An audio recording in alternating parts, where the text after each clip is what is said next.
എന്റെ ചിരി കാണുമ്പോഴറിയാം ഞാൻ ഉണ്ടാക്കിയ കേക്ക് നല്ല പെർഫെക്റ്റ് ആയിട്ട് വന്നിട്ടുണ്ടെന്ന്.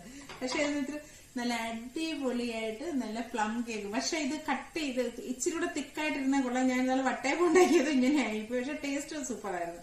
അപ്പൊ ഞാൻ പ്ലം കേക്ക് ഉണ്ടാക്കിയിട്ട് വന്നു. സൂപ്പർ അല്ലേ, അടിപൊളിയല്ലേ? എനിക്ക് എന്താ സന്തോഷം ഉണ്ടായില്ലേ. സൂപ്പർ ആയിട്ടുണ്ട് കേട്ടാ. അപ്പൊ ഇത് ഇന്നെടുത്താൽ ഇത് അത്ര ഇത് വരത്തില്ല. 2 ദിവസം ഇരുന്നിട്ട് കഴിക്കുന്നത് എടുക്കുന്നതാണ് നല്ലത്. പക്ഷെ ഇതിങ്ങനെ വെച്ചുകൊണ്ട് നോക്കിയിരിക്കാൻ വലിയ ബുദ്ധിമുട്ടുള്ള കാര്യമാണ്. അപ്പൊ ഇതൊന്ന് കട്ട് ചെയ്തതിന്റെ ടേസ്റ്റ് ഒന്ന് നോക്കിയിട്ടേ ഇനി ബാക്കി കഴിയുള്ളൂ. അപ്പൊ ഞാനിതൊന്ന് കട്ട് ചെയ്യട്ടെ. കട്ട് ചെയ്തത് എങ്ങനെയുണ്ട് കഴിച്ച് അതിന്റെ ടേസ്റ്റും കൂടെ അറിഞ്ഞെങ്കിലല്ലേ പറ്റുള്ളൂ. എന്തായാലും ഇത് സൂപ്പർ ആയി കേട്ടോ. ഇനി നല്ല ഇഷ്ടപ്പെട്ടത്. സൂപ്പർ അല്ലേ? അപ്പം ഇത് കട്ട് ചെയ്യണം. അതിന് മുമ്പ് എനിക്ക് വേറൊരു കാര്യമുണ്ട്. പ്രിയയ്ക്ക് കൊടുക്കാം.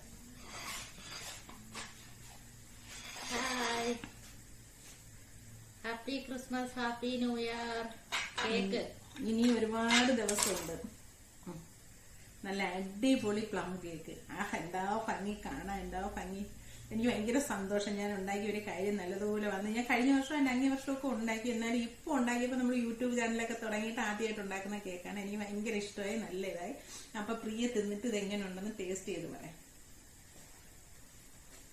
2 ദിവസം കഴിഞ്ഞ് കഴിക്കണം. അങ്ങനെ കടിച്ചു തിന്നണ കേക്ക് നല്ലതായിട്ടുണ്ട്. കേക്ക് ഇങ്ങനെ കടിച്ചു തിന്നാ സൂപ്പർ. 2 ദിവസം ഇരുന്നാലേ എന്റെ ഒറിജിനൽ ടേസ്റ്റ് വരത്തുള്ളൂ. അപ്പോഴാണ് ഇത് നല്ലത്. എന്തായാലും സൂപ്പർ. Happy Christmas.